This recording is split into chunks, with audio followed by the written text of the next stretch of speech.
সবার চোখে জল, রাতে ঘুম হচ্ছে না। আমরাও ভাবছি যে এতগুলো ছেলেমেয়ের চাকরি চলে যাবে। হয়তো আপনাদের মনে হতে পারে, একটা সময় আমি শিক্ষকতা করতাম, তো তাই জানি যে শিক্ষকতার আহ, কত একটা সুন্দর জব, একটা ভীষণ সম্মানিক জব। শিক্ষক সেই পাড়ায় আলাদা সম্মান পান, বাজারে গেলে আলাদা সম্মান পান, মিছিলে মিটিংয়ে জনসভায় সর্বত্র এই শিক্ষকদের আলাদা সম্মান। কিন্তু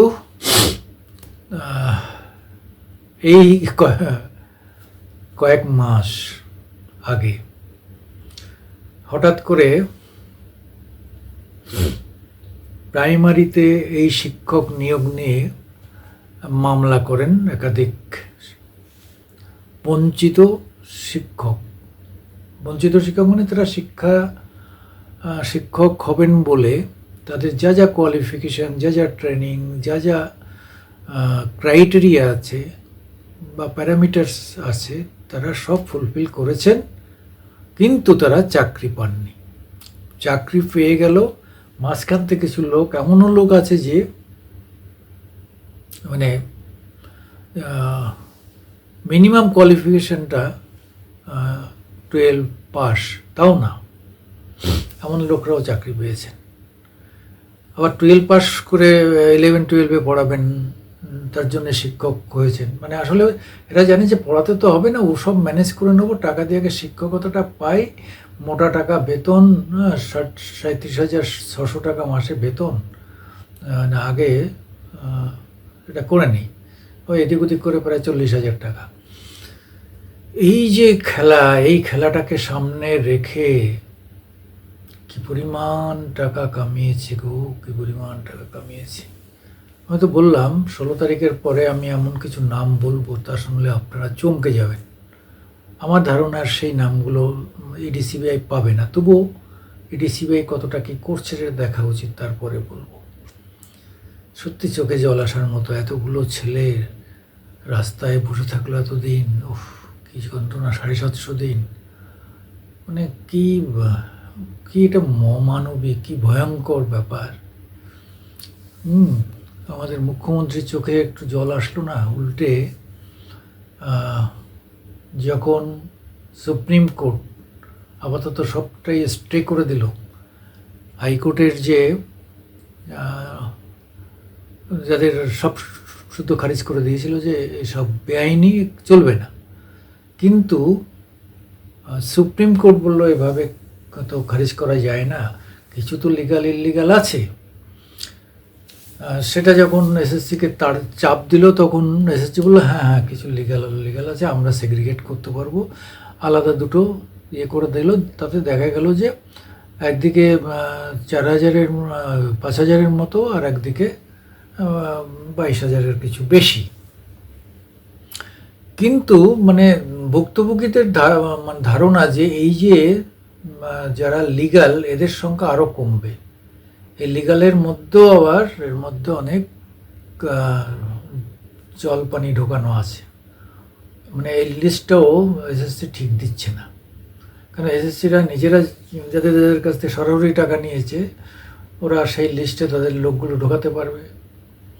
এইবার কালীঘাটের লোকেরা টাকা খেয়েছে, নবান্নের লোকেরা টাকা খেয়েছে, বা অন্য জায়গার লোকেরা টাকা খেয়েছে কি খায়নি, সেই ব্যাপারগুলো তো আন্দাজ করছে অনেকে, সেগুলো তো সামনে আনার চেষ্টা হচ্ছে।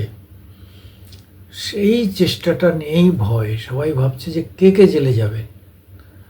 জেলে কে যাবেন সেটা তো মানে বোঝাই যাচ্ছে যে জেলে অনেকেই যাবেন, কিন্তু আমাদের ভারতবর্ষ তো, আমাদের দেশের ইডিসিবিআইকে তো কেউ 100% বিশ্বাস করে না।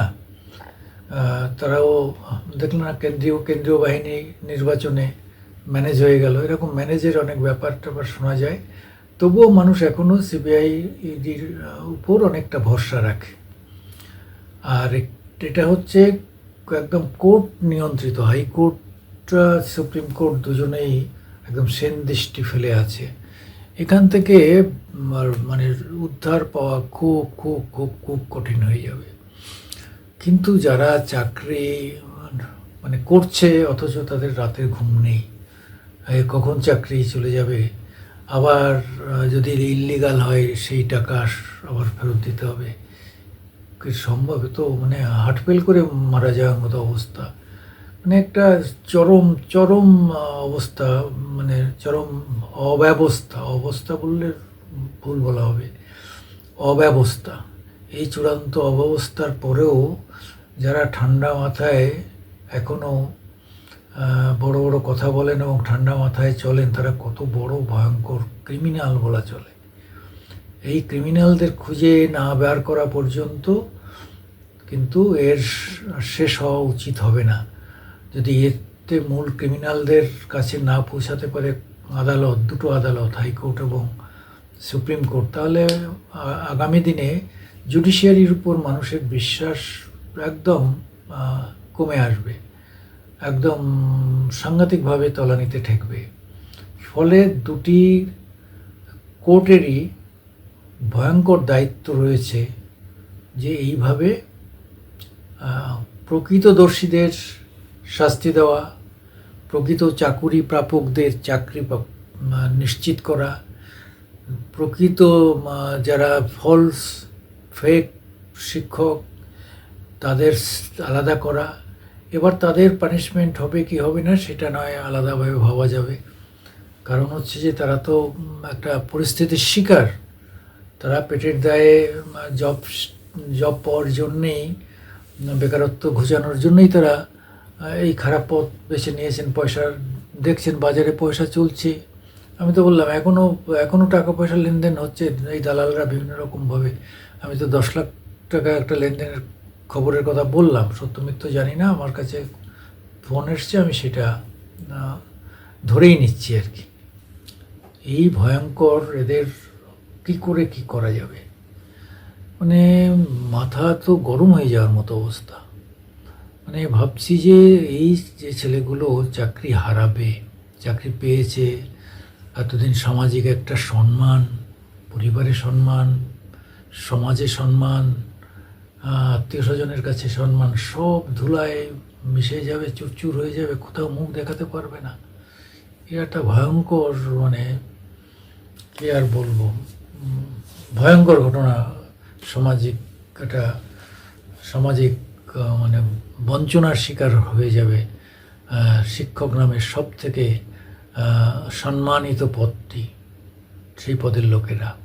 এটাই মর্মান্তিক হচ্ছে, যেহেতু আমিও শিক্ষকতা করেছি এক সময়, আমার খুব দেখেছি যে অর্থের থেকে সম্মানটা শিক্ষকতায় অনেক বেশি।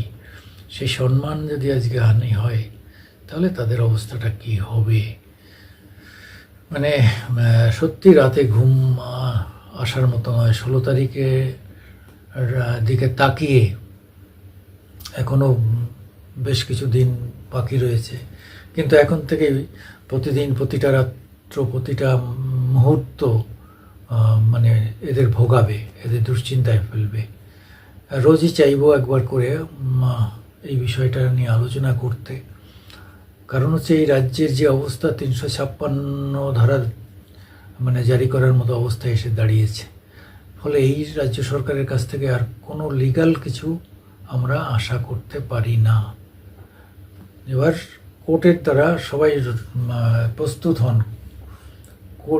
ধার দেনা করে ওই কোর্টে ঝাঁপাতে হবে, কোর্টে যেতে হবে। আদালতই ভরসা, একমাত্র জুডিশিয়ারি আমাদের ভগবান। চলুন, আমি মামাটি মানুষের ভিডিও এবং পত্রিকার সম্পাদক সুকুমার দেবনাথ আপনাদের লাইকস চাই, শেয়ার চাই এবং সাবস্ক্রাইবার করার জন্য অনুরোধ করছি। নমস্কার।